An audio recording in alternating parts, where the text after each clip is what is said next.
Olá, pessoal. Acho uma alegria poder falar um pouco aqui com vocês da questão da cultura oceânica, que ela tem cada vez mais se desenvolvido como esse pilar central dentro da década do oceano, acho que dentro do mundo atual, por uma razão muito simples. A cultura oceânica é mais do que entender sobre o oceano, o aspecto físico, químico, biológico, ela não é um mini curso de oceanografia. A cultura oceânica é sobre entender a nossa relação com o oceano. O oceano, por diversas suas características, influencia a nossa vida e as nossas ações influenciam o oceano.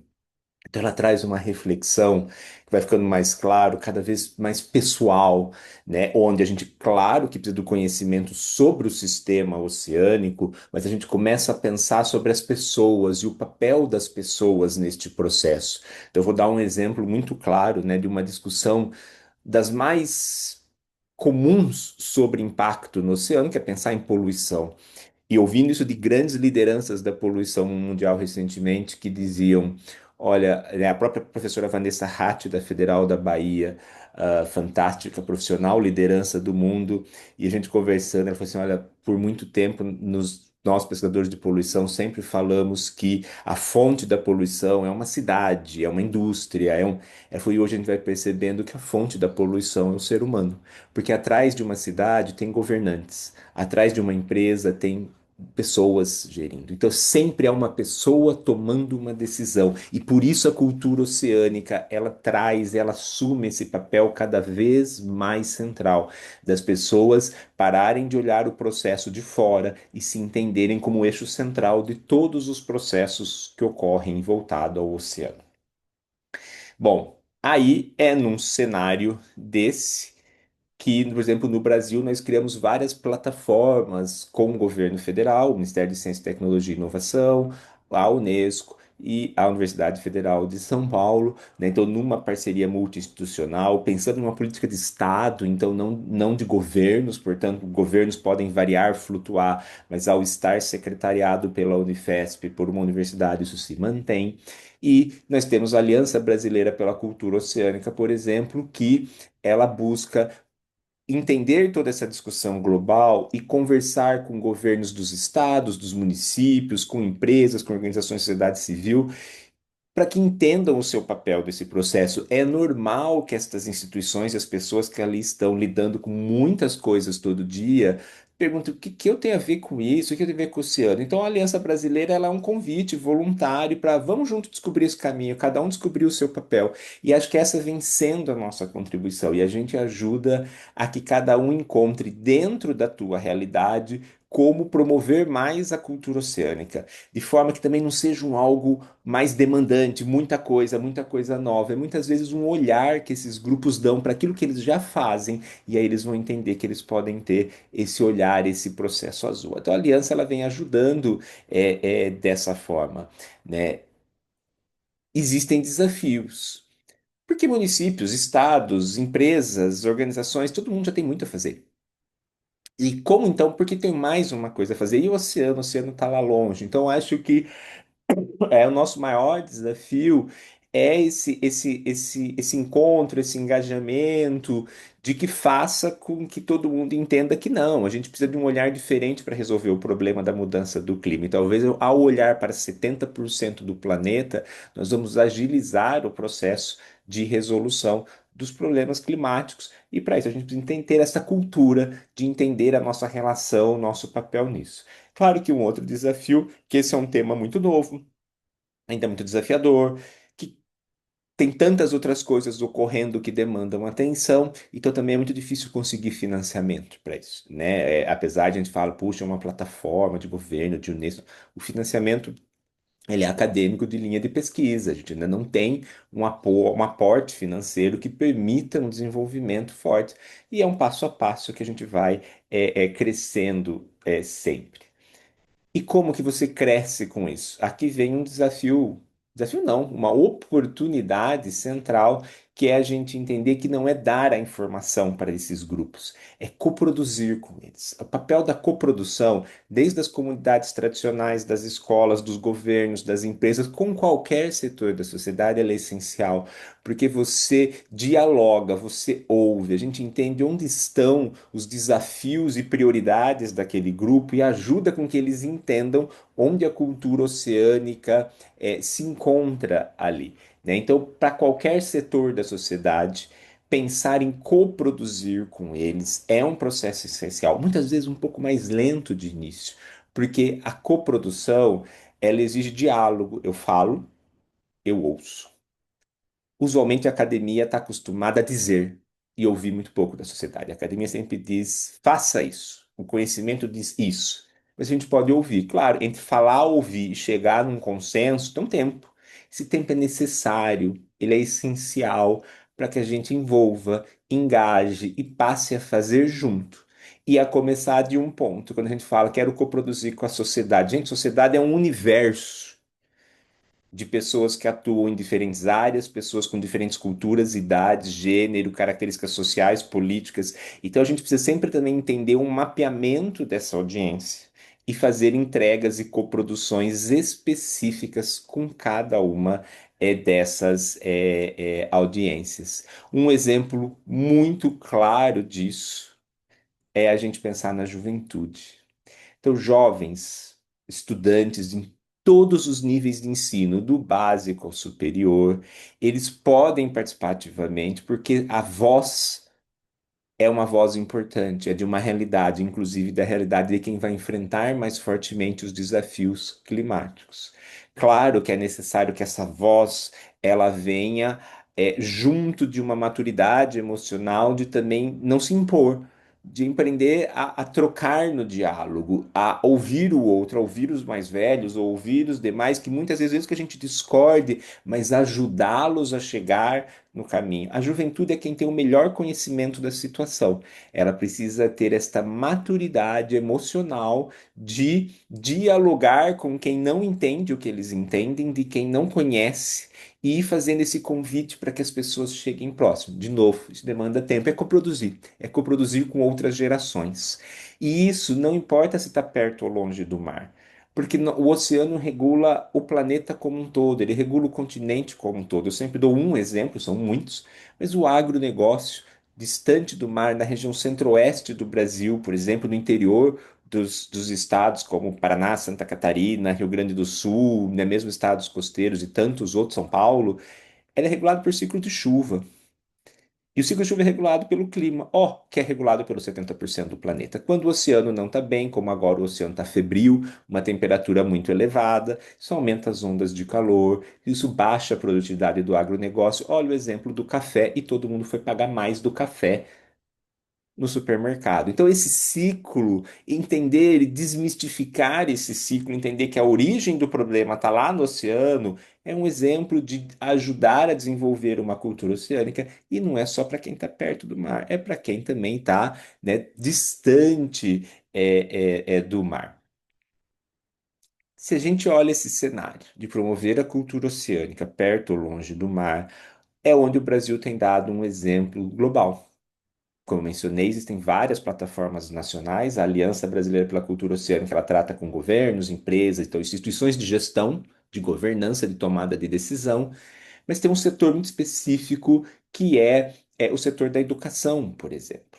Né? O setor da educação, o Brasil tem sido um super líder, né, no sentido de atingiu recentemente como o país o maior número de escolas azuis no mundo. 25% das escolas azuis do mundo estão no Brasil, né? E olha que nós temos escolas azuis em mais de 60 países no mundo. 25% está no Brasil.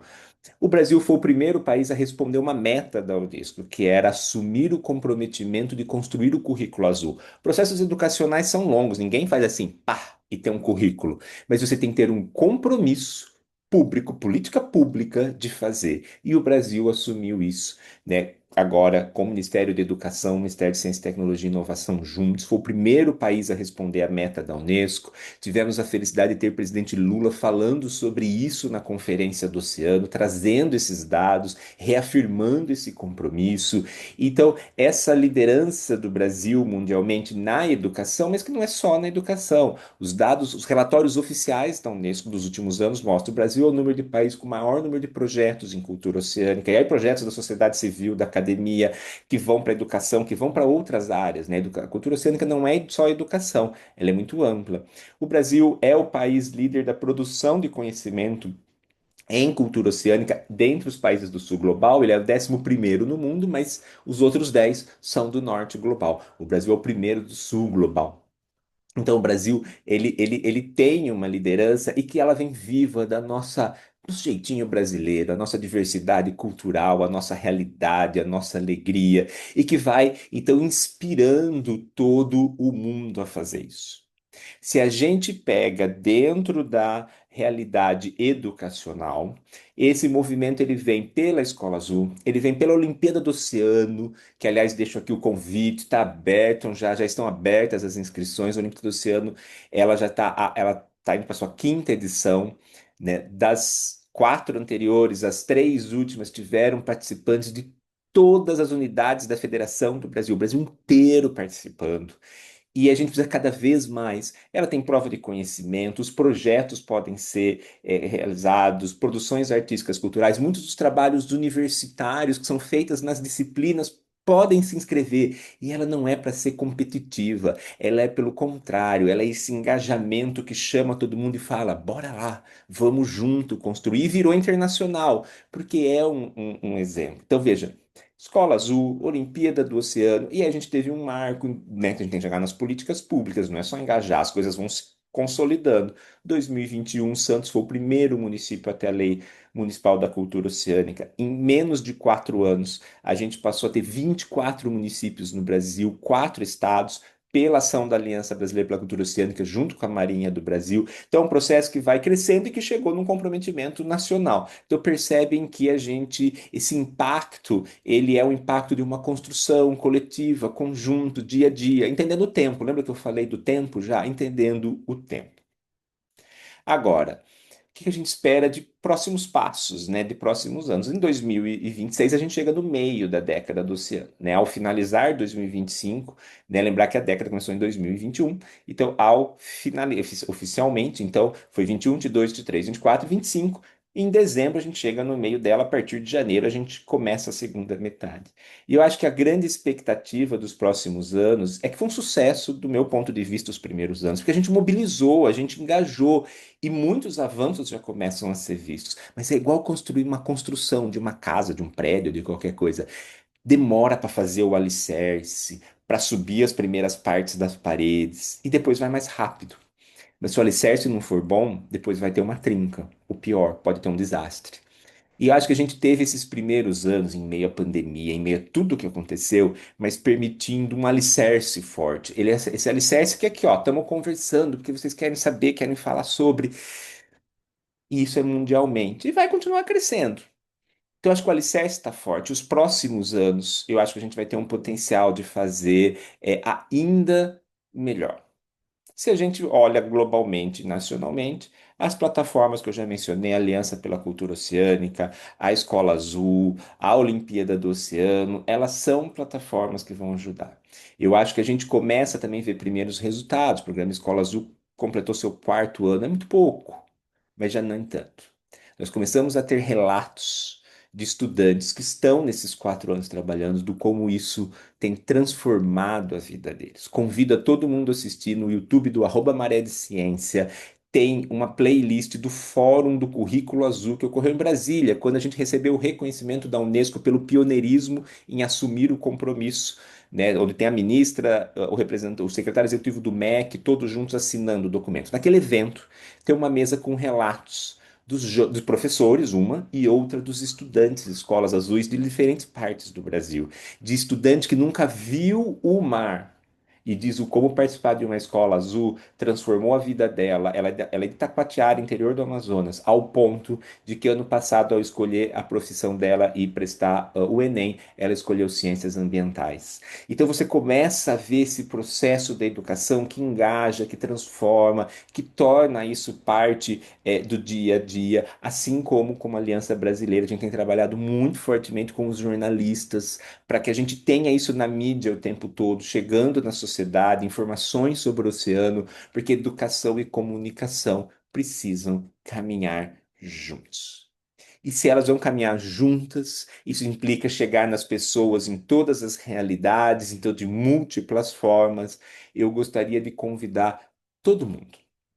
Você que é estudante de qualquer nível, pessoas, somos todos cidadãos e cidadãs desse país e todo mundo tem um papel nessa história, levando informação, perguntando, se comprometendo, fazendo uma ação, cobrando dos nossos governantes. A gente fala muito que a gente quer as políticas públicas, mas, gente, um político em nível municipal, estadual ou federal, ele só vai fazer algo quando a sociedade fala sobre o tema. Se a sociedade fala, pode ver, época da eleição, tem um buraco na rua, eleição municipal, tem um buraco na rua. As pessoas falam do buraco e eles se comprometem a tapar o buraco. Então a gente precisa falar sobre o tema, dar visibilidade sobre o tema, porque isso vai então impactando os nossos políticos e aí eles ficam implicados em tomar decisões que são políticas públicas que nos beneficiam. Ele é um movimento em conjunto. É igual quando a gente tem reportagens na TV, na rádio, no jornal e que elas circulam por mídias sociais, divulguem, leiam. Uma empresa de comunicação, em sua grande maioria, claro que nós temos as públicas, elas são privadas. Então, sabe o que acontece quando a gente fala da comunicação? Eles oferecem um produto, é igual uma outra empresa. Se a sociedade não consome aquele produto, eles não voltam a dar o produto. Então, quanto mais a gente compartilhar e ler as notícias que saem, aquilo fica o registro nos indicadores deles, que é, caraca, a gente publicou algo sobre o oceano, ó, teve um boom aqui, todo mundo leu isso, então eles vão publicar mais, eles vão fazer mais. Então a gente tem que fazer esse ciclo, e esse ciclo, ele ocorre do local ao global com a participação de todas as pessoas. Todos vocês têm um papel, todos vocês podem se engajar, e o Maré de Ciência está aqui para ajudar a descobrir esse papel, se você não o encontrar. Às vezes a gente acha que tem que fazer grandes coisas. Não, pequenas coisas também ajuda, como compartilhar, como se envolver, como apoiar uma escola azul, como trocar conhecimento, enfim, tem um caminho de possibilidades e juntos a gente vai construindo esse caminho. Então, é um prazer poder estar vivendo essa história e espero continuar vivendo com todas e todos vocês. Um grande abraço.